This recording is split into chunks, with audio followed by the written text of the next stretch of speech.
তো নরমাল টাইপের বরফ তো সবাই জমাতে পারে, আর এটাকেই যদি ইউনিক আর কাস্টমাইজ করতে পারো তো এ হলো তারিকে। দেখো এটা হলো মেটাল আইস কিউব, এর ভিতরে জল বাইরেও বেরোয় না আর এই বাইরের জল ভিতরেও ঢোকে না।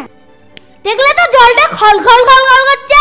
এই মোল্ডে না ডায়মন্ড আইস কিউব তৈরি হয়। সবার উপরে এটাতে বন্ধ করে ফাইনাল দিয়ে জলটা ভরতে হবে। ঠিক আছে, এবার এটাকে ফ্রিজ করতে দিয়ে আসি। নেক্সট হলো এই ট্যাব আইস কিউব। এর মধ্যে একবারে অনেকগুলো আইস কিউব বানাতে পারবে।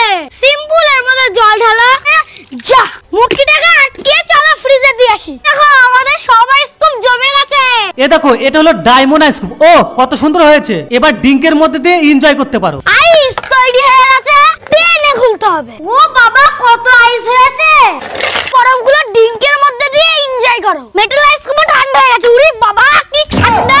এর মধ্যে পুরো জলটা ফ্রিজ হয়ে গেছে। আইস কিউব দিয়ে খেয়ে নাও। তো কমেন্টে বলো কোন আইস কিউবটা মেটাল